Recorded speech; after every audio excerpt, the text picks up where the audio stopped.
Regarde-toi, t'es fatigué, tu le sais, mais tu continues. Tu restes là, immobile, les yeux ouverts, le souffle court. Pas parce que tu es bien, mais parce que tu ne sais plus où aller. Tu te lèves chaque matin avec ce poids invisible, cet essoufflement que rien ne justifie. Et tu fais semblant que tout va bien. Tu fais comme si c'était normal, comme si cette routine t'appartenait, comme si cette vie-là c'était vraiment la tienne. Mais au fond, tu sais que quelque chose est cassé. Tu le sens, dans la manière dont tu t'énerves sans raison, dans ce vide que tu ressens, même entouré de gens, dans cette rage muette qui t'habite chaque fois que tu te regardes dans un miroir et que tu vois quelqu'un qui a oublié comment rêver. Et pourtant, tu restes là, à attendre. Mais attendre quoi exactement? Que quelqu'un vienne te sauver? Que la vie se décide enfin à être juste? Ou peut-être que tu changes sans rien faire, comme par magie. Mais laisse-moi te dire une chose que personne n'ose vraiment te dire. Rien ne va changer. Rien. Pas tant que tu continueras à vivre en retrait, à t'auto-saboter en silence, à laisser la peur décider pour toi. Pas tant que tu ne comprendras pas cette vérité brutale. Ce n'est pas le monde qui t'écrase, c'est toi qui t'abandonnes. Chaque jour où tu remets à demain ce que tu pourrais affronter aujourd'hui, tu choisis la fuite. Tu avances, à reculons, et tu t'enfonces un peu plus dans une vie que tu n'as jamais vraiment choisie. Tu appelles ça manque de chance, fatigue, réalité. Mais le vrai mot, celui que tu évites, c'est résignation. Et c'est exactement là que commence le piège. Parce que plus tu attends, plus tu espères qu'un miracle vienne réparer ce que tu refuses de regarder en face. Plus tu deviens spectateur de ta propre chute. Tu tombes, sans même t'en rendre compte. Et un jour, tu te réveilles. Trop tard, parce que tout ce que tu aurais pu être n'est plus qu'un regret. Mais aujourd'hui, je ne suis pas là pour te consoler. Je ne suis pas là pour te flatter, ni pour te dire que tout ira bien. Je suis là pour t'éveiller, pour poser une main sur ton épaule et te dire ce que personne ne t'a encore dit. Tu es le problème, mais tu es aussi la solution. Tu as plus de pouvoir que tu ne le crois. Mais ce pouvoir ne réside ni dans l'argent, ni dans les autres, ni dans les circonstances. Il est dans ton attitude, dans la manière dont tu choisis de te tenir face aux tempêtes, dans le regard que tu poses sur ce qui t'arrive, et dans le courage que tu as, ou pas, d'agir malgré la peur. C'est là que commence ta transformation. Pas dans un décor nouveau, pas dans un autre travail, ni même dans une nouvelle relation. Non. Ta vie commencera à changer le jour où tu décideras de changer toi. Et c'est ce que tu vas faire aujourd'hui. Parce qu'à partir de maintenant, tu vas apprendre comment reprendre le contrôle, comment redevenir acteur.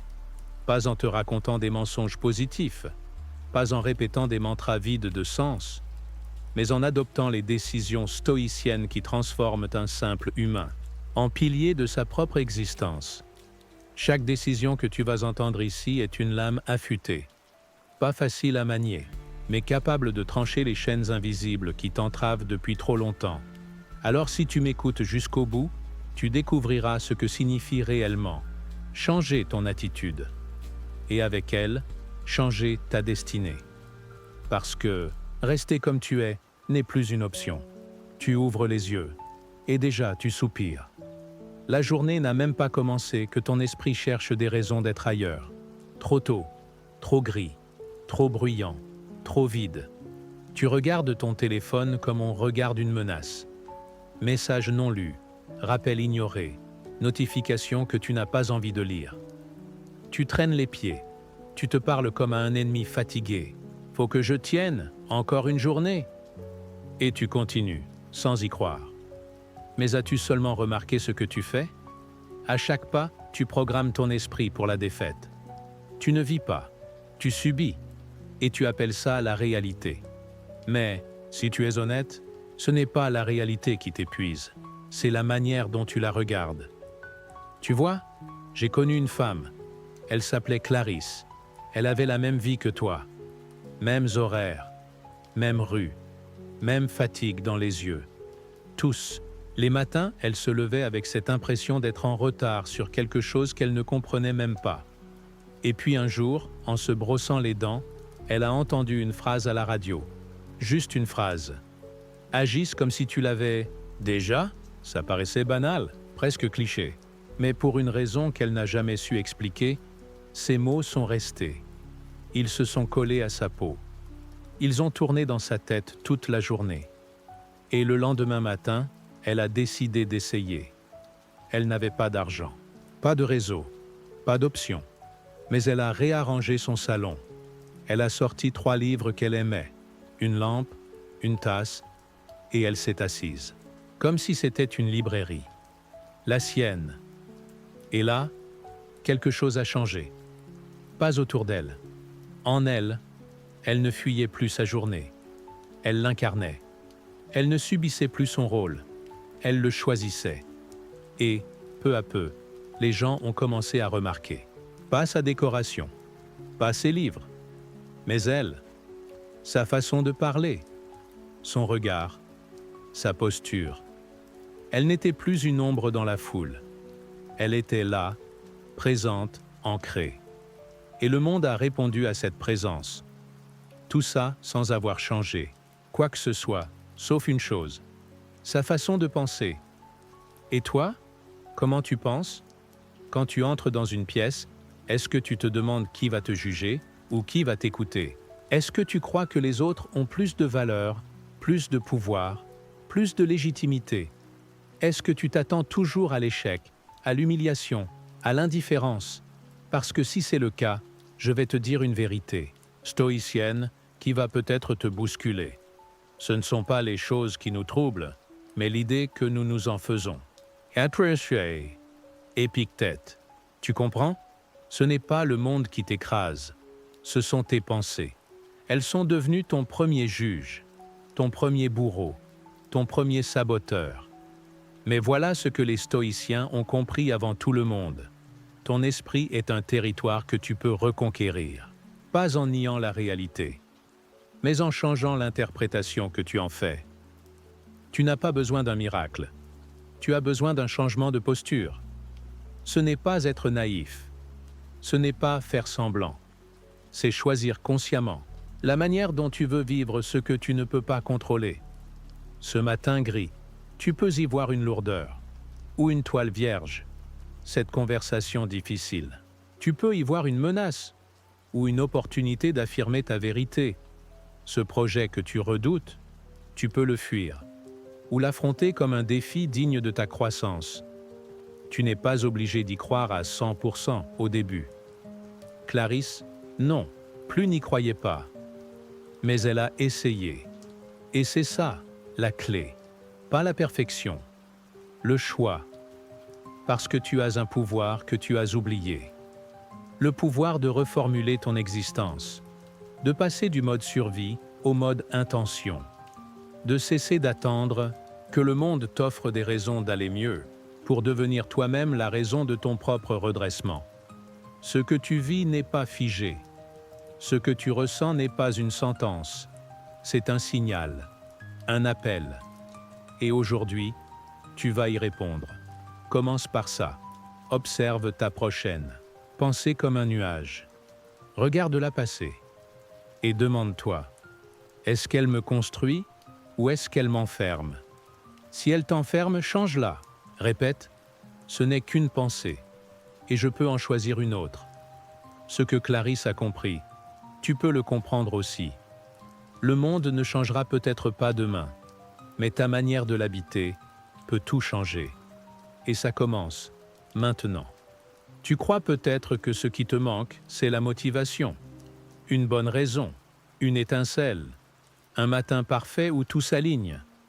Mais la vérité, c'est que tu attends quelque chose qui n'existe pas. La motivation, c'est un mirage, un feu de paille. Elle te porte un jour, puis t'abandonne le lendemain. Et toi, tu restes là, vide, à te demander pourquoi tu retombes dans les mêmes travers. Pourquoi tu n'arrives pas à tenir. Pourquoi chaque promesse que tu te fais finit par s'éteindre comme une bougie dans le vent. Mais ce que tu refuses de voir, c'est que ce n'est pas ta volonté qui te fait défaut, c'est ta discipline. Et la discipline, ce n'est pas une punition, ce n'est pas un fardeau, c'est une forme d'amour, brutale certes, mais sincère. Je vais te raconter une chose, un souvenir précis. J'avais un ami qui voulait changer de vie. Il en parlait tout le temps. Faire du sport, manger mieux, créer son entreprise, couper les relations toxiques. Il avait tout prévu. Il lisait, il prenait des notes, il visualisait. Mais chaque fois que je lui demandais « T'as commencé ?» il me répondait « Pas encore. J'attends le bon moment. » Il est toujours en train d'attendre. Et je ne dis pas ça pour le juger. Je dis ça parce qu'on fait tout ça. On confond désir et engagement. On croit que vouloir suffit. Mais vouloir, c'est facile.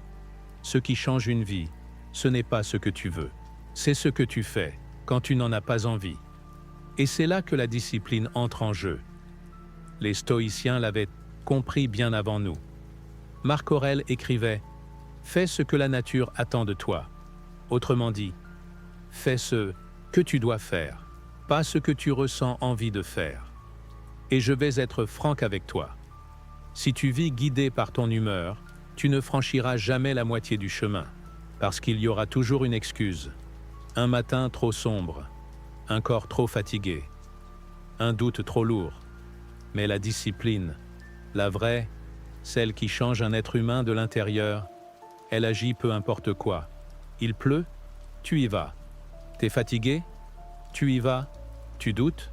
Tu y vas quand même. Parce que tu sais que chaque pas que tu fais quand c'est difficile est un pas qui forge. Un pas qui prouve que tu n'es plus esclave de tes états d'âme.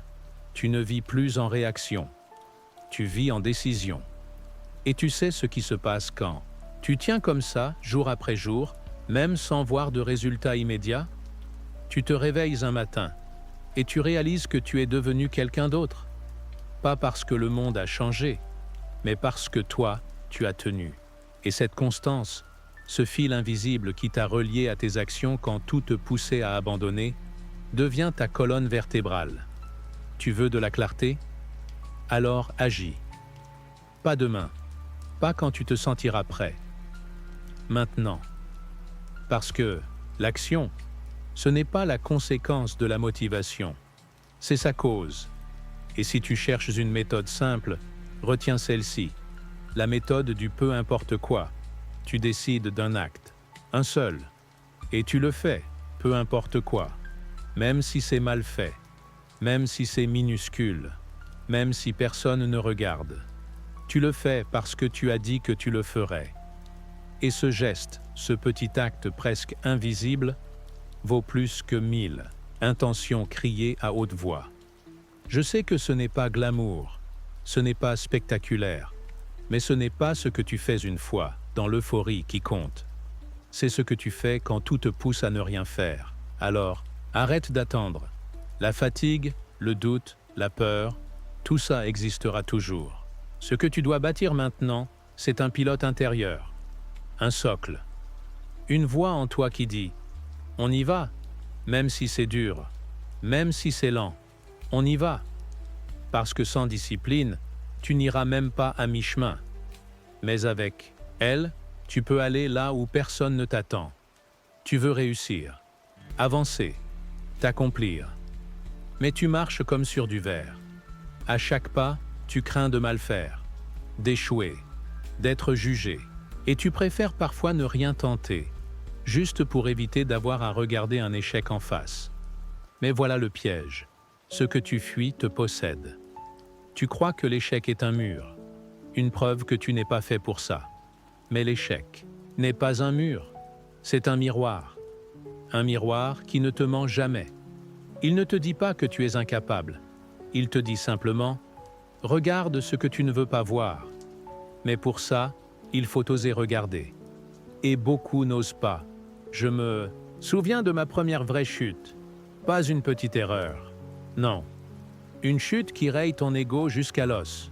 J'avais misé tout ce que j'avais sur un projet. Temps, argent, énergie. Et tout s'est effondré. En quelques semaines.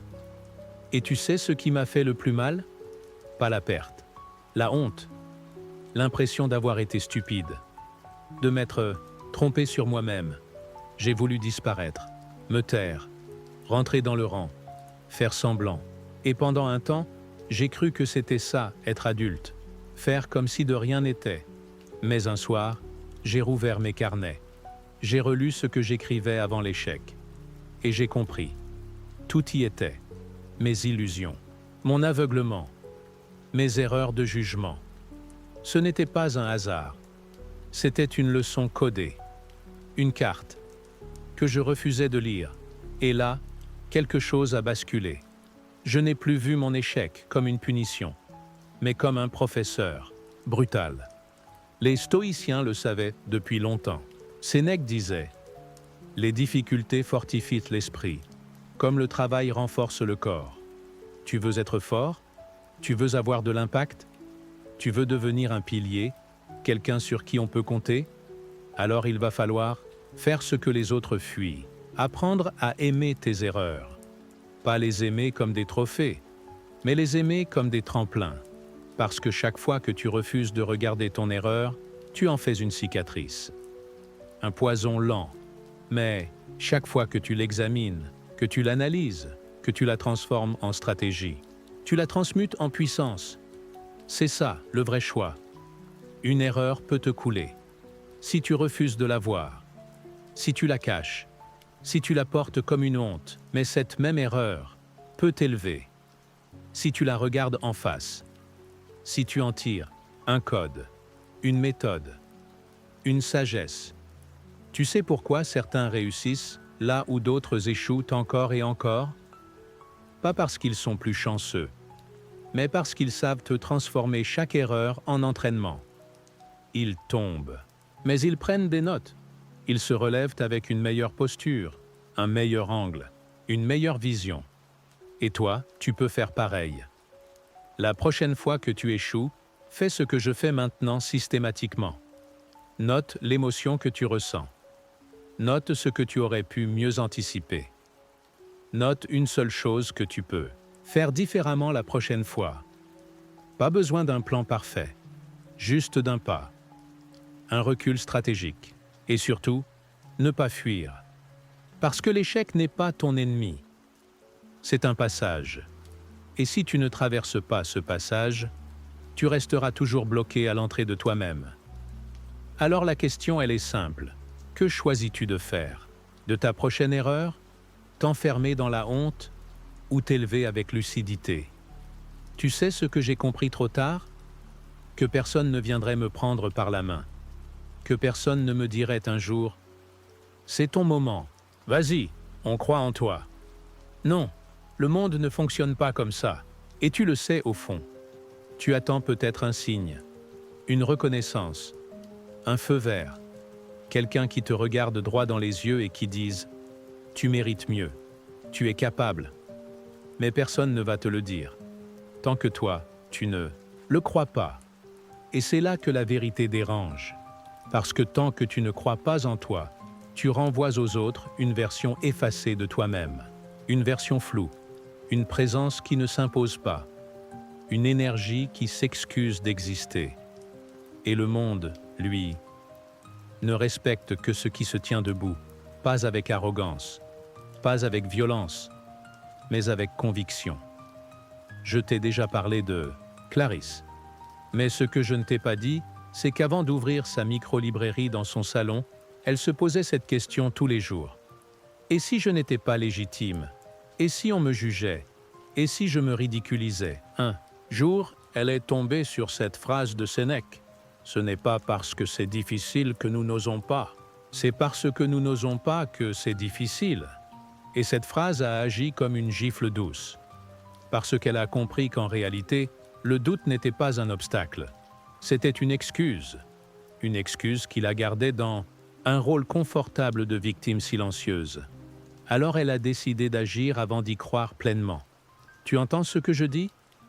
Elle a décidé d'agir sans être sûre d'elle. Elle n'a pas attendu de se sentir prête. Elle a commencé comme si elle l'était déjà, comme si elle avait cette force, cette valeur. cette voix. Et tu sais quoi? Ce comme si, au bout de quelques semaines, est devenu vrai. Pas parce que quelque chose de magique s'est passé, mais parce qu'elle a compris que la croyance en soi, ce n'est pas un sentiment, c'est une décision. Tu crois peut-être que c'est quelque chose qu'on ressent ou qu'on attend, mais c'est quelque chose qu'on choisit. Et chaque jour où tu te regardes sans confiance, chaque jour où tu marches en te repliant, chaque jour où tu demandes la permission d'exister, tu renforces l'idée que tu n'as pas ta place. Mais ce n'est qu'une illusion, une cage mentale que tu peux briser. Je vais te poser une question, et je veux que tu y répondes avec brutalité. Si toi-même tu ne crois pas en ta propre valeur, pourquoi quelqu'un d'autre le ferait-il? Tu attends que le monde valide quelque chose que tu refuses d'assumer. Et c'est là que tu dois renverser la logique. Tu ne dois pas attendre d'être validé pour oser. Tu dois oser pour devenir validable. Et cette validation, la seule qui compte, vraiment, c'est celle que tu te donnes en silence, chaque fois que tu avances malgré la peur. Tu veux incarner quelque chose de plus grand? Alors commence par te parler autrement. Remplace « je ne suis pas assez » par « je suis en train de devenir », j'ai peur de rater, par « je suis prêt à apprendre ». Ce que tu te répètes chaque jour devient ta réalité intérieure. Et cette réalité-là, elle finit par transpirer, par s'imposer dans ta voix, ton regard, ta posture. Et le monde, peu à peu, te renvoie ce que toi tu dégages. Alors crois-moi, tu n'as pas besoin de la permission des autres pour avancer. Tu as juste besoin d'arrêter de t'excuser d'exister. Parce que si toi tu ne crois pas en toi, qui le fera? Tu crois peut-être que le problème, c'est ta chute. Que tout s'est joué le jour où tu as échoué, où tu as perdu, où tu as été trahi, le jour où tout s'est effondré. Et depuis, tu regardes cet instant comme un point final, comme si cette erreur, cette douleur, cette humiliation t'avait défini. Mais laisse-moi te dire la vérité, crue, directe, sans habillage. Ce n'est pas ta chute qui te détruit, c'est le fait d'y rester. Tomber. Tout le monde tombe, même les plus forts, surtout les plus forts. Parce qu'ils osent, parce qu'ils avancent, parce qu'ils vivent intensément. Mais ce qui les rend différents, ce n'est pas qu'ils évitent la chute, c'est qu'ils savent se relever. Encore et encore. Je me souviens du regard de mon père le jour où il a tout perdu. Travail, dignité, statut. Il avait mis 20 ans à bâtir quelque chose. Et en 2 semaines, c'était fini. Ce n'est pas la perte qui m'a marqué. C'est ce qu'il a fait après. Il s'est levé. Il a fait du café. Il a pris un vieux carnet. Et il a recommencé. Sans un mot. Sans plainte. Sans pathos. Et je lui ai demandé « Tu fais comment pour tenir après ça ?» Il m'a regardé, calme, et il m'a dit « On n'a pas toujours le choix de tomber, mais on a toujours le choix de se relever. » Ce jour-là, j'ai compris ce que signifiait la vraie force, pas celle des muscles, pas celle de l'image, mais celle de l'âme. Celle qui fait qu'après chaque claque, tu avances, même en boitant, même en tremblant, même en saignant. Les stoïciens l'avaient compris. Ils savaient que la vie ne promettait pas l'absence de douleur, mais que dans la douleur se cachait le secret du dépassement. Tu connais ce proverbe japonais qu'on attribue souvent aux sages stoïciens modernes? Tombe 7 fois, relève-toi 8. Ce n'est pas juste une phrase jolie à accrocher sur un mur. C'est une discipline intérieure, une posture, une manière de te regarder en face quand tu es au sol et de te dire « Je ne resterai pas là, ce n'est pas ma place ». Parce que rester au sol, c'est confortable parfois. On s'y habitue, on y trouve des excuses, on s'y fait plaindre, on s'évite l'effort d'essayer encore. Mais chaque jour passé au sol creuse une tombe invisible, celle de ton potentiel. Et je ne dis pas ça pour te blesser. Je dis ça parce que je sais ce que c'est. J'y suis resté, moi aussi, allongé dans ma propre défaite, jusqu'à ce que je comprenne, Le sol est un endroit de passage, pas une destination. Alors relève-toi, même si c'est lent, même si c'est laid, même si personne ne t'applaudit. Relève-toi parce que tu le dois à toi-même, parce qu'il y a en toi une partie qui n'a pas encore dit son dernier mot. Et c'est cette partie que tu dois réveiller, nourrir, écouter. Elle ne crie pas, elle chuchote, elle dit « ce n'est pas fini ». Et tu sais quoi? Elle a raison. Ce n'est pas ta chute qui définit ta valeur, c'est ta capacité à te relever. Tu crois que parler, c'est dominer, que convaincre, c'est occuper l'espace, que s'imposer, c'est faire du bruit. Et pourtant, les gens les plus puissants que j'ai rencontrés dans ma vie étaient souvent les plus silencieux. Pas parce qu'ils étaient timides, mais parce qu'ils écoutaient. Et tu sais ce qui se passe quand tu écoutes vraiment? Quand tu éteins le bruit intérieur, que tu retiens ta langue, que tu laisses l'autre aller au bout de son souffle, au bout de ses contradictions. Tu entres dans un autre niveau de conscience.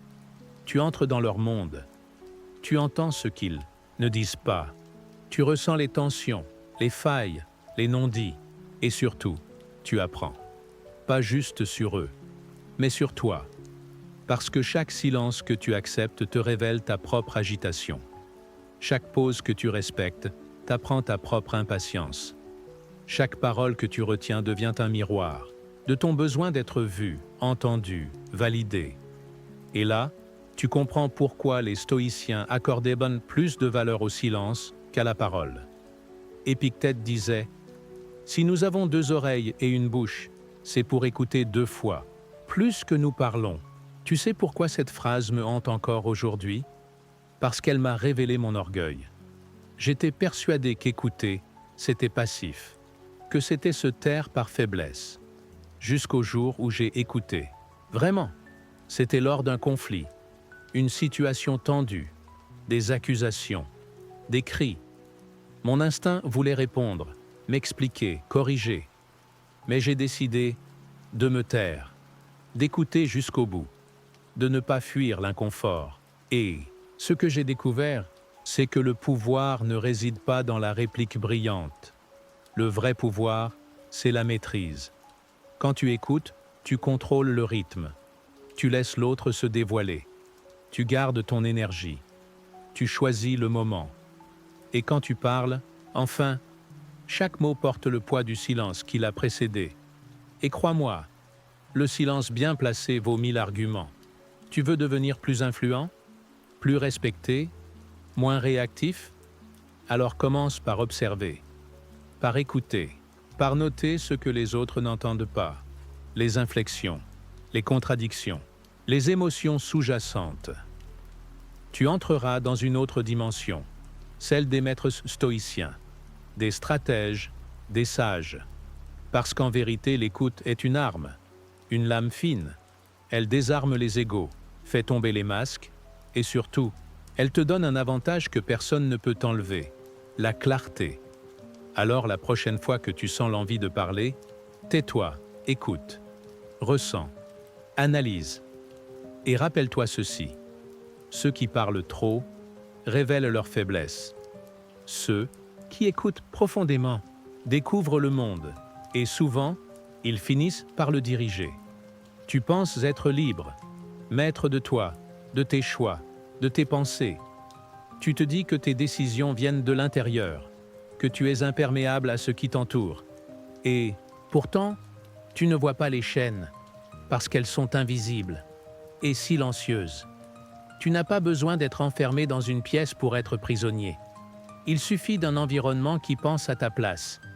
Tu veux savoir ce que tu es en train de devenir? Regarde autour de toi. Regarde les conversations que tu entretiens, les contenus que tu consommes, les gens que tu appelles, les espaces où tu passes ton temps. Écoute les phrases qui reviennent encore et encore autour de toi. C'est trop tard, c'est trop risqué. À quoi bon essayer? Ces phrases, elles ne sont pas que des bruits. Elles deviennent ta langue maternelle mentale. À force de les entendre, tu les crois. Tu ne t'en rends même plus compte. Mais ton environnement formate ton esprit.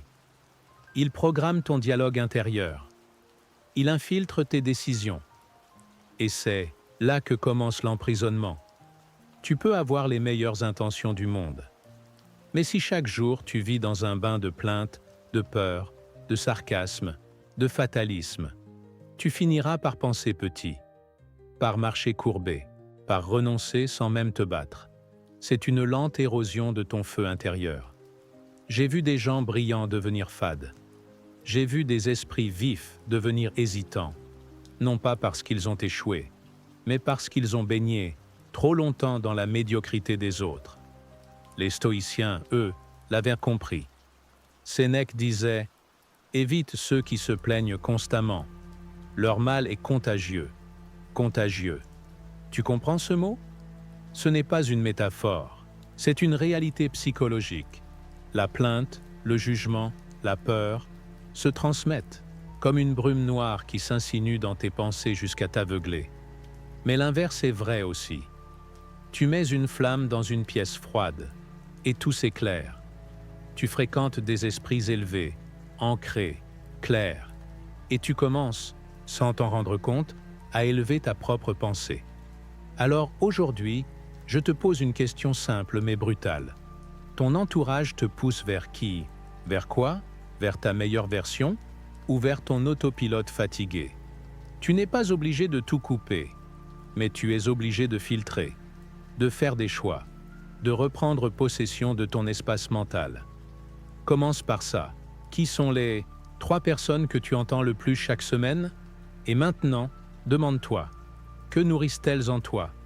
Le doute ou l'élan? Le cynisme ou la vision? Si la réponse te dérange, alors il est temps de réorganiser ton territoire mental, car si tu ne choisis pas ton environnement, c'est lui qui te choisira. Et ce choix-là ne sera jamais en ta faveur. Tu veux penser plus grand, réfléchir avec lucidité, agir avec force, alors entoure-toi comme si ta vie en dépendait. Parce que c'est le cas. Ton environnement, pense pour toi.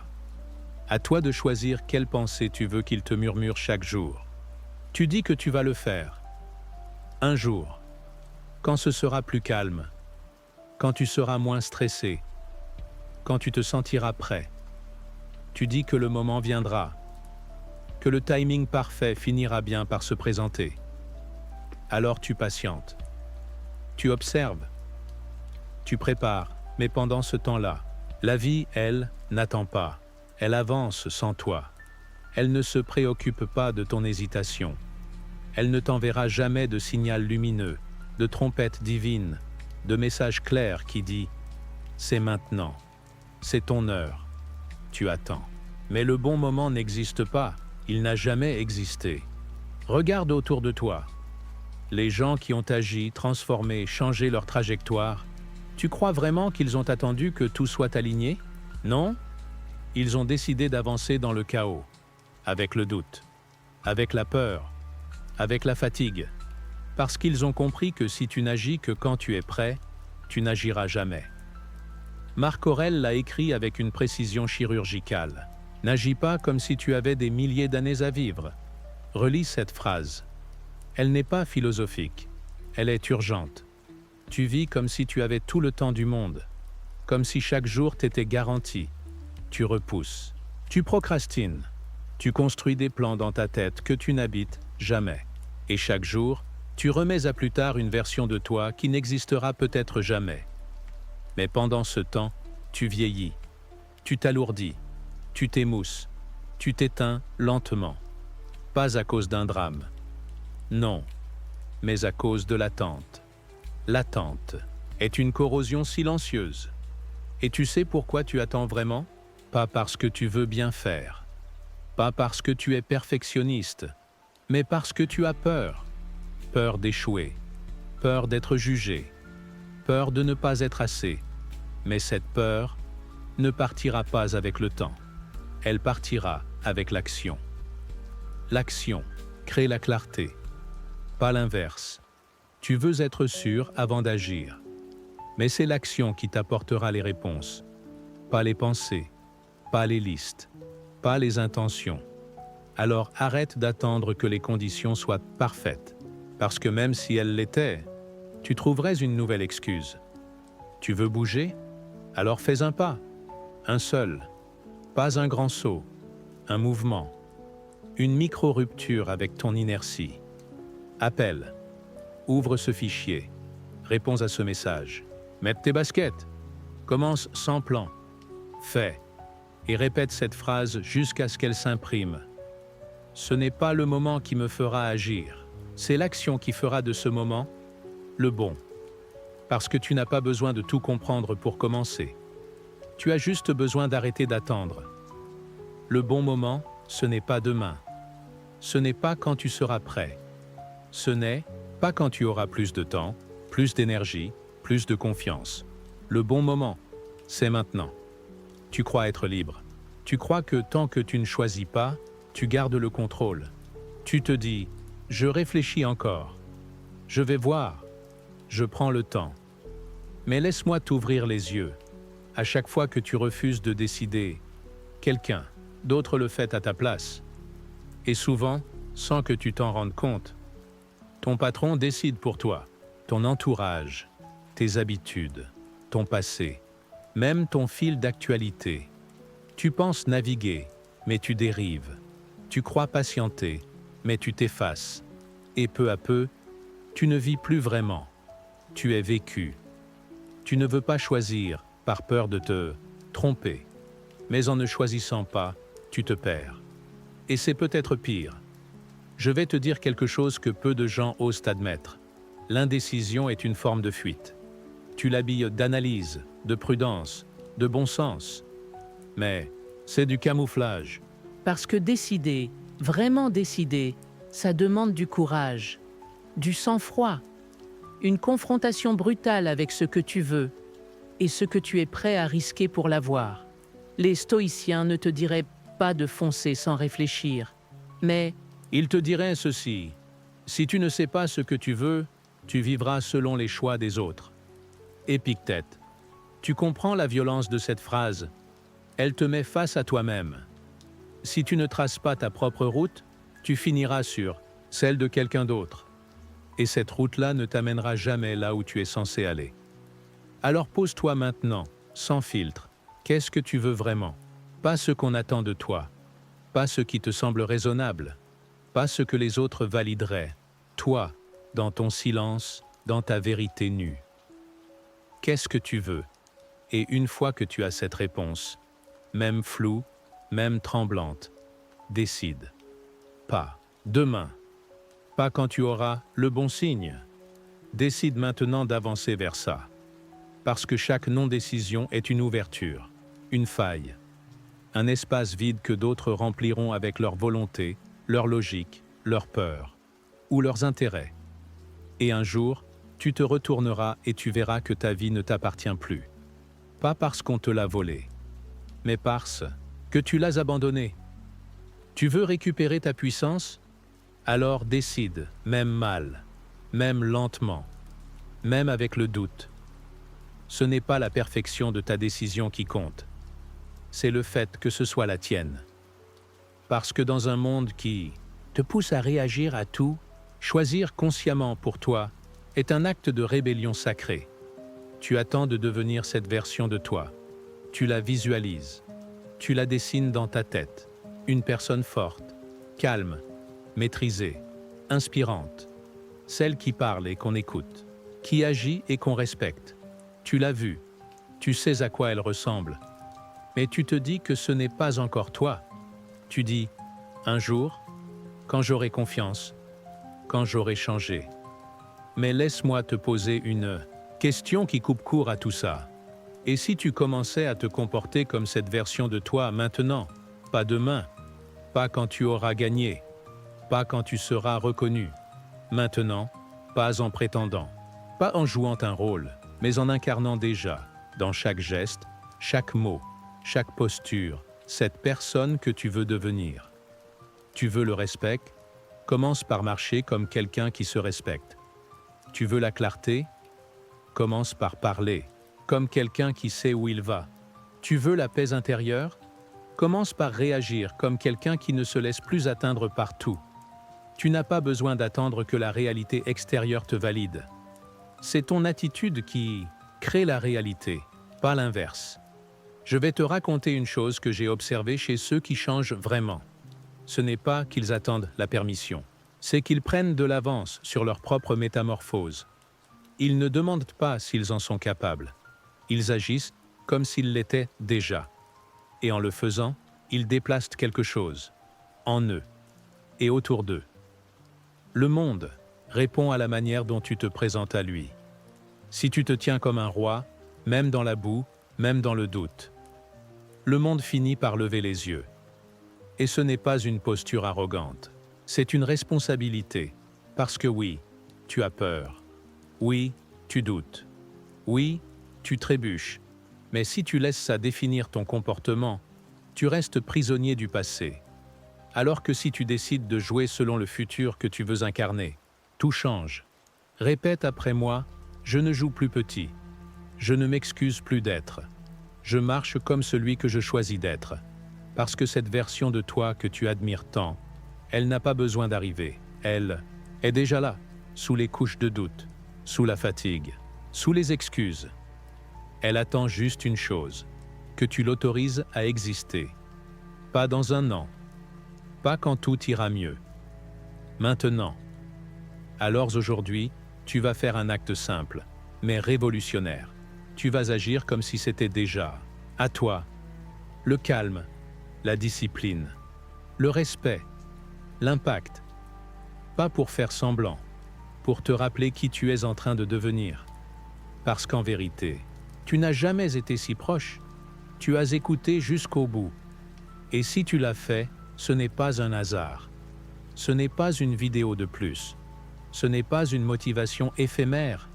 C'est un appel, une secousse, un réveil. Parce qu'au fond, tu savais déjà. Tu savais que quelque chose devait changer. Et tu venais chercher les mots que toi-même, tu n'osais plus prononcer. Et maintenant que tu les as entendus, la question n'est plus « Quand vais-je changer ?» La vraie question c'est « Qu'est-ce que je vais faire maintenant que je ne peux plus faire semblant ?»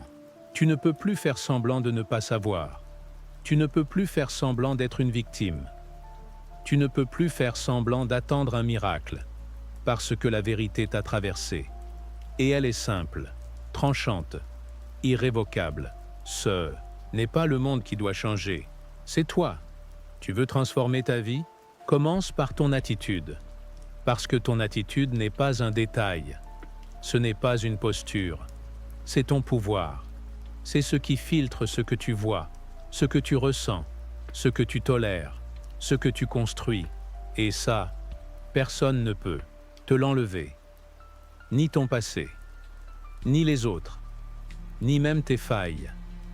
Tout commence là, dans ce choix invisible que tu fais chaque matin, sans t'en rendre compte. Ce choix de te lever courbé ou aligné. De répondre par l'ego ou par la maîtrise. De fuir ou de faire face. Et aujourd'hui, tu n'es plus dans l'ignorance. Tu es à la croisée des chemins. Tu peux continuer à vivre par défaut, à jouer petit, à t'abriter derrière l'attente, le doute ou la fatigue. Ou tu peux prendre une décision. Pas parfaite, pas spectaculaire, mais une décision qui te libère. Décide de ne plus être une version en pause de toi-même. Décide de choisir, d'agir, d'avancer, même seul, même lentement, même tremblant. Parce que c'est ce que font les hommes et les femmes qui prennent leur vie à bras-le-corps. Ils ne demandent pas l'autorisation, ils ne quémandent pas la reconnaissance, ils choisissent leur attitude, et avec elle, ils choisissent leur destinée. Alors si ce message résonne en toi, si une part de toi vient de se réveiller, non, fais pas juste une émotion, fais-en un engagement. Dis-le à haute voix, écris-le en commentaire. Fais-le vivre dans ton prochain geste. Je choisis mon attitude, et donc, je choisis ma vie.